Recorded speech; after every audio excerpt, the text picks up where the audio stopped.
네, 우리가 이 앞 시간, 그러니까 고린도전서 5장 1절부터 5절의 말씀을 통해서 나누었던 내용은 무엇이었냐면 고린도 교회 안에 악한 행위가 있었는데 그것이 음행이었습니다. 근데 고린도라는 지역 자체가 음행으로 참 유명한 도시였기 때문에 웬만한 음행으로는 뭐 이렇게 굳이 티가 나지 않는 그 정도로 악한 곳이었어요. 그런데 그런 이방인들도 하지 않는 음행이 고린도 교회 안에 있었다라고 하는 것이었습니다. 그것이 어떤 내용이었죠? 바로 계모를 취하는 그런 참 이방인들도 악하다고 말하는 그런 음행이 교회 안에 성도들 가운데 있었다라고 하는 것이었어요. 그것이 얼마나 악한 것이고 얼마나 하나님이 싫어하는 것인가에 대한 책망을 바울이 하고 있었습니다. 그래서 그런 모든 악한 것들을 버려야 한다. 이제는 그런 죄성들을 버려야 한다. 이런 것을 강조하기 위해서 바울이 했던 표현이 뭐였냐면 그 육체를 누구에게 내줘라? 사단에게 내줘라. 이건 뭐예요? 죄성들, 그런 악한 죄성들은 사단에게 줘버리고 너희들이 취해야 될 것은 뭐예요? 의로운, 의의 종로로 타는 습관들. 그것만 취하면 된다라고 하는 것이죠. 자, 그러면서 오늘은 이제 그 연결선상에서 바울이 무엇을 강조하냐면 그들이 그것을 부끄러워하지 않고 마치 그것이 고급한 신앙의 행위인 양 자랑질하고 떠들어대는 이것을 교회가 징계하지 않고 치리하지 않았단 말이죠. 이것을 그대로 놔둘 때 교회가 얼마나 위험한지 그것에 대한 경고를 오늘 바울이 하고 있습니다. 자, 6절 다 같이 읽어보시죠. 6절 시작. 너희가 자랑하는 것이 옳지 아니하도다. 적은 누룩이 온 덩어리에 퍼지는 것을 알지 못하느냐. 너희가 자랑하는 것이 옳지 않다. 앞 시간에도 살펴봤지만 이 자랑은 어떤 자랑이겠어요? 먼저 이 악한 음행을 하던 자. 그들은 마치 그거예요. 우리가 신앙에 의롭기 때문에 우리는 이런 거 해도 문제 안 돼. 이런 자랑이죠. 근데 그 앞전부터 이들의 어떤 이 잘못된 자랑이 이미 있었어요. 그래서 여기서 말하는 자랑은 단순하게 자랑을 하는 행위를 말하는 것이 아니라 자랑을 하는 내용을 말하는 거예요. 잘못된 내용의 자랑. 그리스도인들의 자랑은 앞에서도 무엇을 자랑하라고 말씀했었습니까? 바울이 그리스도를 자랑해라. 주 안에서 자랑해라. 주를 자랑하라. 그런 것들을 이야기했었습니다. 그런 자랑은 옳은 거예요. 근데 그들이 행해왔던 잘못된 자랑은 뭐였냐면 첫 번째, 우리는 하나님 앞에 많은 은사를 받았다. 이것이 자랑거리였어요. 그래서 이 부분을 나눌 때도 여러분 우리가 은사를 받았음이 신앙의 우월함을 나타내거나 그의 육체적인 자랑거리가 될 수 없다라는 말씀을 드렸어요. 하나님이 필요에 의해서 때로는 방언의 은사를 때로는 신유의 은사를 각종 여러 은사를 주는 것뿐이에요. 그것을 하나님이 원하는 곳에 바르게 사용하라고. 그것을 받았고 그것을 행했다고 해서 그가 우월한 것이 아니란 말이죠. 영적으로 특별한 사람이 아니에요. 근데 우리는 우리의 어떤 신앙적인 고정관념에 신유의 은사를 가졌다고 하면 마치 우리와는 차원이 다른 굉장히 고급한 사람이냐 우러러 보게 되고 그의 말 한마디에 막 우리의 인생 자체가 좌지우지되는, 그러다 보니까 그런 사람들이 너 이 사람하고 결혼해 하면 그냥 넙죽 뇌하고 결혼하는 이런 사람들도 가끔 있어요. 그런 거 아니란 말이에요. 그래서 그런 거를 내세우고 그런 걸 자랑하고 그런 것이 마치 누구를 누르는 도구로 사용해서는 안 된다라고 하는 거죠. 그래서 그들의 어떤 은사를 자랑하는 것도 책망했었습니다. 또 하나 어떤 자랑이 있었죠? 언변, 말솜씨 이런 것들을 자랑했었어요. 기본적으로 언변, 화려한 말솜씨 이런 것들은 어느 문화냐면 헬라의 어떤 지식을 탐구하고 철학적인 사고가 팽배한 이 시대의 자랑거리였어요. 세상이 가지고 있는 가치관이죠. 근데 교회 안에서도 그런 것들이 자랑거리로 되어져서는 된다 안 된다? 안 된다라고 하는 거예요. 그러면서 그때 나눴던 말씀 중에 이런 게 있었어요. 목회자들이 설교를 할 때 가지고 있는 어떤 설교적 달란트들이 다 다릅니다.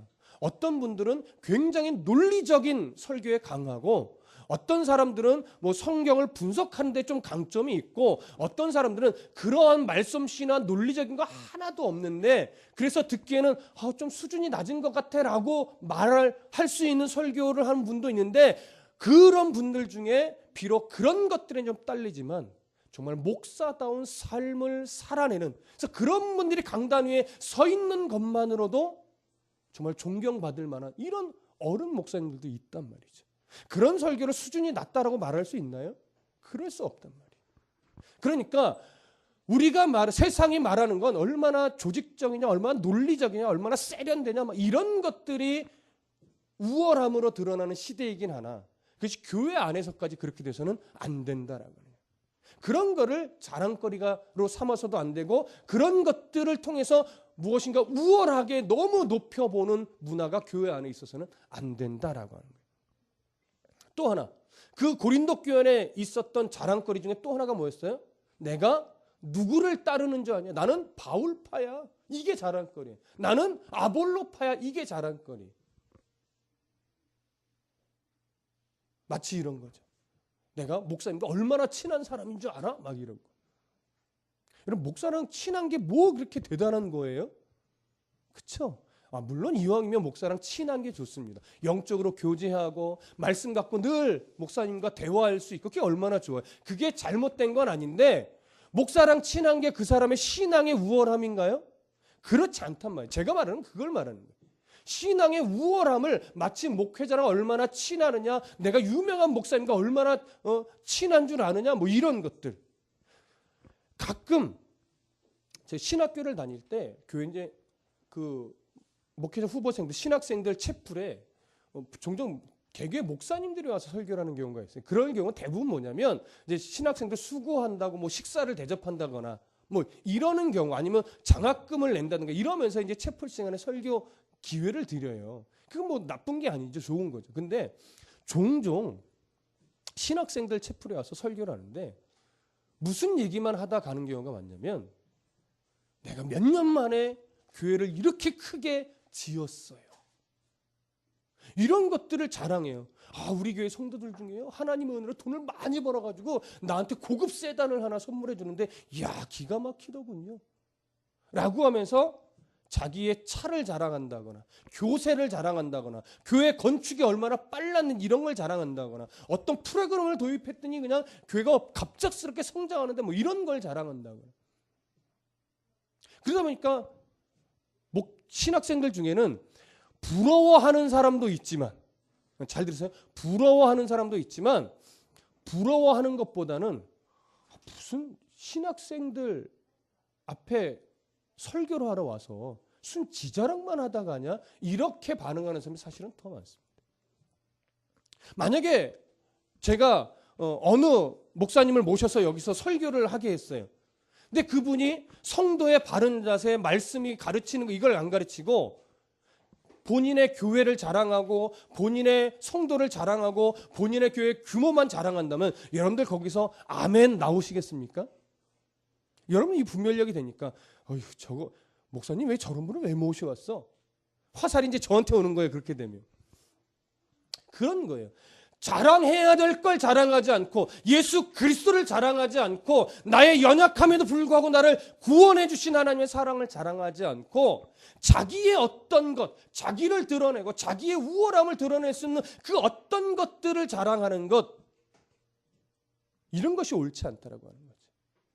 근데 오늘 본문에서 특별히 어떤 거예요? 자기들의 음행이 마치 신앙적 어떤 자유를 누리는 굉장히 고급한 행위인 양 잘못된 걸 자랑하는 거, 이걸 얘기하는 거예요.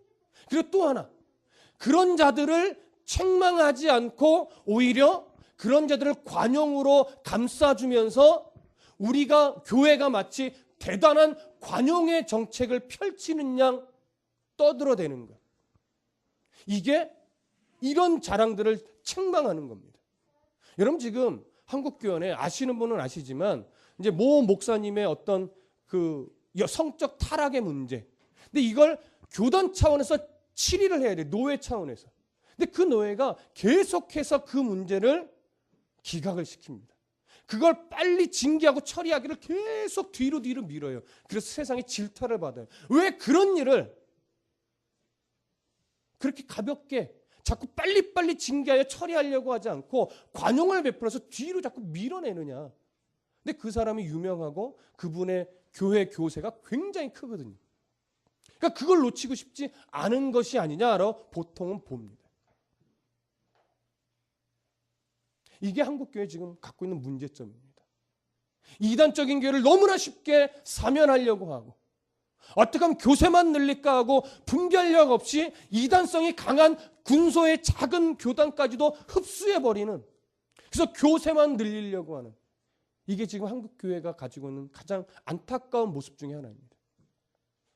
우리는 그걸 손가락질할 것이 아니라, 그렇기 때문에 한국교회와 여러 큰 교단을 위해서, 또 작은 교단을 위해서 우리가 끊임없이 기도해야 돼요. 교단들이 건강해질 수 있도록. 그래서 각 교회 교단에 어떤 중책을 마친 여러 신앙의 목회 어른들이 정말 하나님 앞에 정직하고 온전히 서야, 그래야 교단들이 정직해지고, 교단들이 정직해져야 한국교회가 살아날 수 있단 말이죠. 분명히 건강한 교회가 곳곳에 많이 있는데, 너무나 세상에 드러난 교회들이 하나님 건강한 모습을 보이지 않으니까 어떻게 돼요? 그러니까 아예 한국교회 자체가 썩어 있는 것처럼 세상에 손가락질을 받고, 실제로 한국교회의 성장이 많이 멈춰 있는 것도 사실입니다.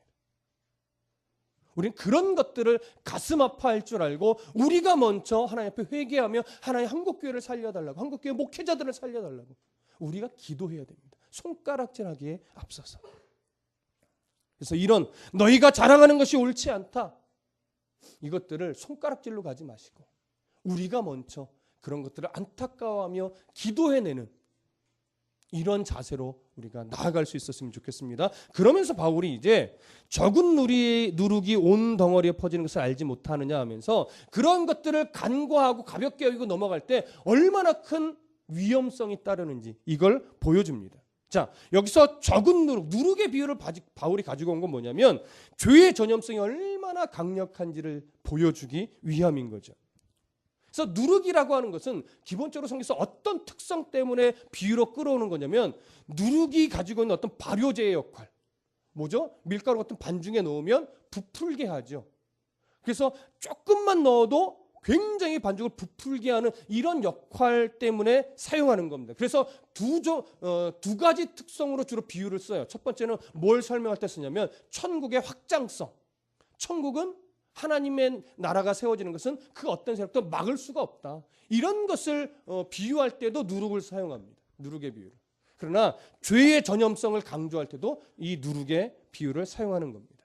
그래서 오늘 고린도서에서는 음행이라고 하는 부분을 간과할 때, 이것을 가볍게 여길 때, 바로바로 정확하게 징계하고 치리해내지 않을 때, 교회는 언젠가, 교회 전체는 이 악한 영향력에 물들어서 교회가 아닌 이런 장소가 되어버릴 것이다, 이걸 바울이 강조하는 겁니다. 그래서 모세율법에서도 보면요, 이 음행에 대해서 굉장히 강력하게 경고하고 그것에 대해서 징계하라는 내용이 담겨 있는 것을 우리가 볼 수 있습니다.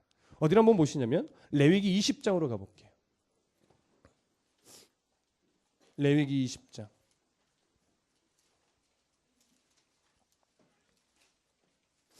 레위기 20장 10절과 11절. 레위기 20장 10절과 11절 함께 읽습니다. 시작. 누구든지 남의 아내와 간음하는 자, 곧 그의 이웃의 아내와 간음하는 자는 그 간부와 음부를 반드시 죽일지니라. 누구든지 그의 아버지의 아내와 동침하는 자는 그의 아버지의 하체를 범하였은즉 둘 다 반드시 죽을지니 그들의 피가 자기들에게로 돌아가리라. 한 구절 더 보실까요? 신명기 22장으로 가보겠습니다. 신명기 22장 22절.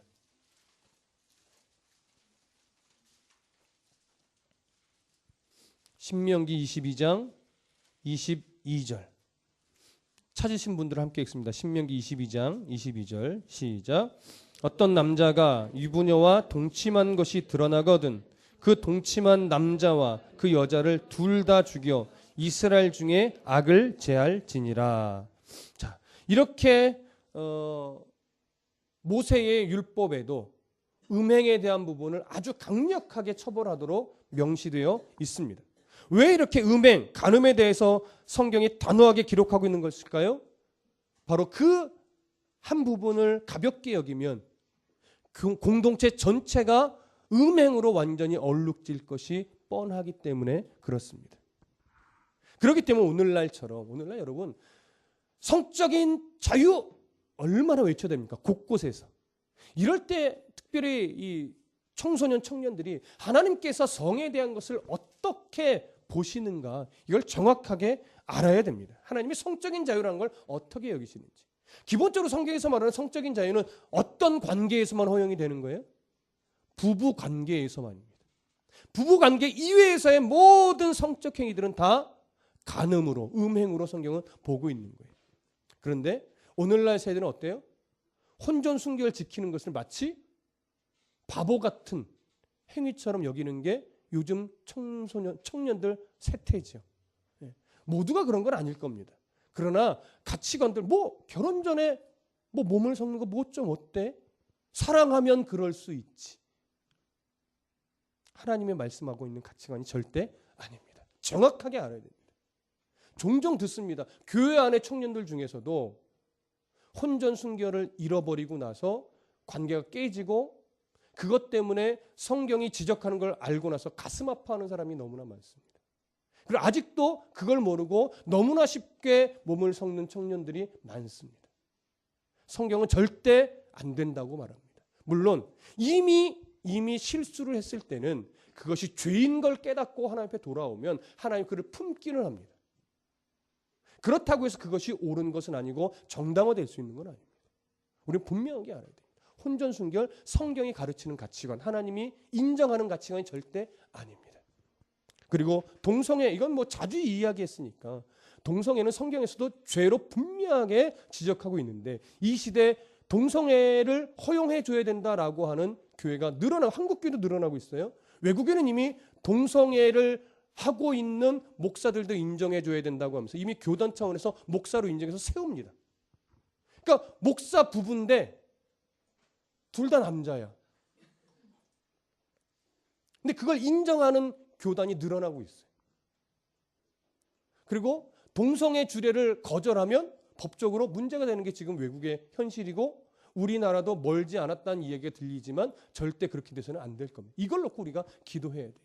동성애 철저하게 죄입니다. 성경은 하나님은 분명하게 죄라고 말하고 있습니다.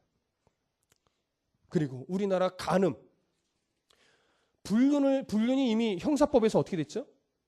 빠져나갔죠. 저는 심각한 거라고 생각을 합니다. 개인적으로. 어떻게 불륜이 형사법에서 빠져나갈 수 있겠습니까? 성경의 가치는 뭐예요? 죽여라요, 죽여라. 물론 동일하게 오늘날 우리 시대에도 불륜을 저지른 자를 죽여라 이렇게 말할 수는 없으나 하나님의 가치는 그만큼 불륜을 악하게 본단 말이죠. 근데 세상은 자꾸 그냥 부부간의 문제다 이렇게 가는 거죠. 하나님이 죄다라고 말하는 걸 세상은 자꾸 관용으로 풀어내고 있는 것이 이 시대의 가치관이란 말이에요. 이런 가치가 교회 안으로 들어오기 시작하면 교회는요 하나님의 가치를 완전히 잃어버린 그냥 세상 동호회가 되는 거예요. 교회 아니에요. 동호회가 되어버려요. 그래서 이 시대에 하나님이 성에 대한 자유를 어디에 국한시키는지를 우리가 분명하게 알고 그런 데서 자유로워지면 안 됩니다. 부부의 관계에서만.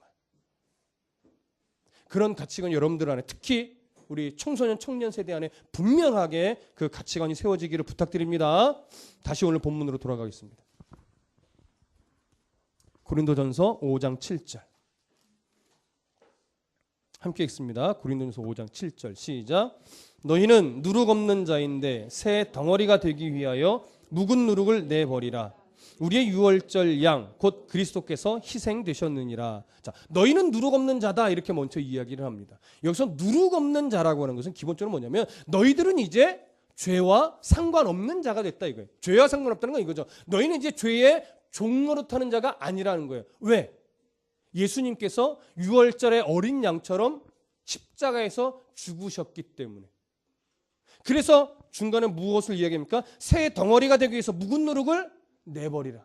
새 덩어리라는 것은 뭐냐면 누룩은 죄를 여기서 상징하는 거예요. 죄가 없는 거룩하고 순전한 하나님이 인정하시는 교회 공동체가 되기 위해서 너희들 안에 있는 묵은 누룩을 제거해버리라는 거예요. 그럼 묵은 누룩은 뭘 말하겠습니까? 아직까지도 우리에게 남아있는 죄의 습관들, 죄의 흔적들을 말하는 거예요. 그러면 왜 묵은 누룩을 제하여 버리라는 비유를 가지고 오고 있느냐? 이것은요, 우리가 기본적으로 알고 있다시피 여러분, 출애굽할 때에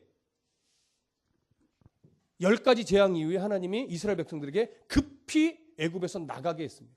급히 나가다 보니까 양식을 준비해야 되는데 누룩을 넣어서 발효를 시켜서 이렇게 반죽을 가져갈 여유가 없었던 거예요. 그래서 누룩을 넣지 말고 반죽만 해서 갖고 나가라 이렇게 된 거죠.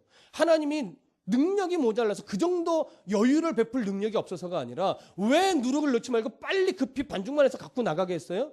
하나님이 죄를 얼마나 싫어하시는지, 죄악 가운데 거하는 것을 한시라도 용납하지 않으시는 하나님의 마음 때문에 급히 나가게 하신 거예요. 그래서 누룩을 제하라는 것은 뭐냐면 뭘 기억하라는 거예요? 죄와 가까이 있는 것을 싫어하시는 하나님의 마음을 다시금 기억해내라는 거예요. 그래서 너희들 가정 안에 있는 누룩을 6월절 때만 되면 찾아서 없애라는 거예요. 무엇을 기억하기 위해서? 죄를 싫어하시는 하나님, 죄와 가까이 하는 것을 싫어하시는 하나님을 기억하게 만들기 위해서 누룩을 없애라고 하는 거예요. 그래서 이스라엘은 6월절, 1년에 하면 6월절 절기만 되면 집안의 구석구석을 뒤지면서 있는 누룩을 다 찾아서 없앱니다. 그게 그들의 풍습이에요. 문화예요. 그러니까 이것을 오늘날 우리 신약시대 우리에게 영적으로 적용해서 묵은 누룩을 없애라는 건 뭐예요? 예수 그리스도께서 우리를 위해 죽으신 십자가 은혜를 다시 한번 기억하고 우리들 안에 아직까지도 버리지 못하고 남아있는 죄의 습성들을 찾아내서 제거해버리는 싸움을 해내라는 거죠. 그래야 하나님의 자녀로서 우리가 건강해지고 그런 믿음의 가정이 건강해지고 그러면 그런 교회가 믿음 안에 건강한 그런 교회 공동체가 될 수 있다라고 하는 겁니다. 묵은 누룩은 결국 죄라고 하는 것으로, 죄의 습성이라고 하는 것으로 정리할 수 있지만 각자가 가지고 있는 누룩, 죄의 습성들의 모양새는 다 다를 겁니다. 우리가 하나님의 자녀로서 살아가는데 방해 요소가 되는 죄의 습성들이 있어요. 게으름도 있겠죠. 그래서 저번 주는 어쩌다 보니까 지각하는 거를 하는 상황이 돼서 여러분들이 그래, 지각하지 말아야지 라고 하는 것을 가슴에 좀 새겼었어요. 뭐 그런 게으름도 있겠죠. 아니면 뭐 여러 음란도 있겠죠. 그 외에 세상 속에서 살아갈 때 여러분들이 하나님의 자녀로서 나는 하나님이 믿는 백성입니다라고 말할 때 떳떳하게 여겨지지 않는 습관들이 있을 거예요. 거창하게 생각하지 마십시오. 내 안에 있는 작은 습관들, 그리스도인답지 않은 작은 습관들, 그런 것들을 고민하고 생각해내서 어떻게 해요? 끊어내는 싸움을 하는 것. 그게 뭐냐면 묵은 누룩을 제하여 버리는 겁니다. 그게 바로 신앙의 방향성이죠. 신앙의 방향성은요, 교회 공동체가 거룩해지는 거는요, 예배에 빠지지 말고 기도 많이 하고 헌금 많이 내고 봉사 많이 하고 헌신 많이 하고 이런 것으로 교회 공동체가 거룩해지는 것이 아니에요. 그건 훈련이죠. 그래서 정말 교회 공동체가 거룩해지는 싸움은 어디서? 우리들의 삶 속에서 이 묵은 누룩들을 제거하는 싸움을 함으로 말미암아 우리 안에 죄의 습관들이 조금씩 제하여질 때, 그때 비로소 거룩한 교회 공동체가 되는 거죠. 예배 안 빠진다? 기도 많이 한다? 헌금한다? 그것이 교회를 거룩하게 만드는 게 아닙니다. 여러분, 신앙을 거꾸로 가지 마십시오. 그렇게 예배하고 기도하고 헌신하는 훈련들이 쌓여서 비로소 여러분들의 일상 속에서 묵은 누룩을 제거하는 실력으로 발휘해내야 돼요. 그럴 때 거룩해지는 거예요. 그 싸움을 안 하고 예배 안 빠졌다? 그 싸움을 안 하고 봉사 많이 했다? 그게 교회를 거룩하게 만드는 것이 아니란 말이에요. 근데 묵은 누룩을 제거하는 싸움을 안 하니까 저분을 보면 기도도 참 많이 하는데, 저분을 보면 예배도 안 빠지는데, 저분을 보면 참 교회 안에서 너무나 거룩한데, 이상하게 세상 속에서는 왜 이렇게 힘을 발휘하지 못하지? 이런 식의 사람들이 있어요. 왜? 우리가 사람을 만나다 보면 세상에서 듣는 소식들이 있잖아요. 감사하게 아직 우리 교회에서는 여러분 교회 안에서의 모습과 교회 밖에서의 모습이 똑같으려고 몸부림치는 소식들이 들려서 저는 그게 참 감사합니다. 애쓰는 것이 있어서. 근데 여러분 돌아보십시오. 아는 주변의 모습을 돌아보십시오. 교회 안에서는 참 거룩한데 교회 밖에서는 전혀 거룩과 상관없이 사는 사람들에 대한 이야기가 많습니다. 왜 그래요? 진짜 싸워야 될 거룩의 싸움을 안 싸우는 거예요. 교회 안에서 직분을 가진 것이 거룩한 건 줄 알아요. 예배 안 빠지는 것이 거룩한 건 줄 알아요. 금식 기도하는 것이 거룩한 건 줄 안다고요. 그건 거룩한 게 아니에요. 거룩한 삶을 살려고 나를 훈련하는 거예요. 그래서 어디서 실력 발휘하라고요? 여러분 살아가는 그 자리에서 실력 발휘를 해야죠. 그래서 제거되는 싸움이 싸워질 때 완전하진 않지만 그럴 때 거룩해지는 거예요.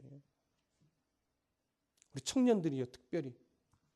여러분 이 청년의 때에 교회 안에서 말씀으로 훈련받은 것, 내가 성경 공부한 것, 그것이 여러분들을 거룩하게 만드는 것 아닙니다.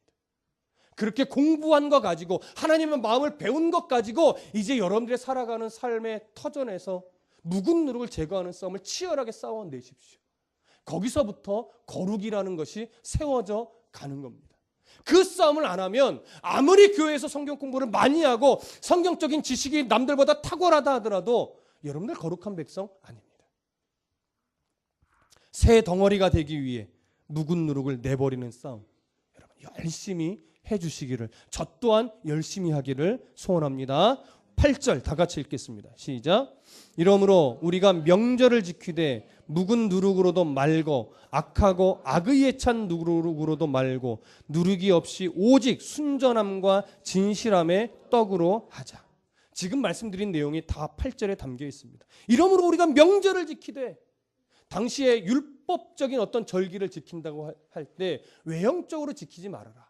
그 율법이 가지고 있는 본질을 깨닫고 그 본질 안에서 묵은 누룩을 제거하는 이 노력으로 절기를 지켜내라는 거죠. 여러분 주일에 예배를 올 때 어떠한 자세로 옵니까? 한 주간에 치열하게 묵은 누룩을 제거했던 씨름의 흔적을 가지고 주님 앞에 한 주간 동안 지켜주신 것 감사합니다 라고 하면서 감사의 제단을 쌓고 예배하러 나오셔야 돼요. 근데 한 주간의 삶이 묵은 누룩을 제거하는 씨름이 전혀 없이 그냥 세상에 속해서 젖어서 그냥 사셨다면 이 자리에서 뭐 하셔야 될까요? 하나님, 내가 성도다운 삶을 제대로 살아내지 못했네요. 죄송합니다. 그 부분을 회개하고 다시금 오늘 말씀으로 내 속사람을 쳐서 복종시키며 또 이번 한 주간은 절대 이러지 않고 믿음의 선한 싸움을 잘 싸울 수 있도록 도와주십시오. 이 결단을 가지고 예배하셔야 돼요. 그러면서 날 변함없이 오늘 기도하셨던 것처럼 안입수에 기도하셨던 것처럼 늘 여전히 연약하고 부족한데도 그런 나를 책망하지 않고 사랑해 주시는 하나님 때문에 오늘 우리가 감사함으로 그 하나님을 높이며 찬송하는 거죠. 거기서 끝나면 안 되는 거예요. 그걸 여러분의 삶의 현장으로 가지고 가셔야 됩니다. 그렇게 죄악과 구별된 삶, 묵은 누룩을 제거하는 씨름의 흔적을 가지고 와서 함께 예배하는 그런 아름다운 교회 공동체 우리 모두가 되기를 간절히 소원합니다. 기도하겠습니다.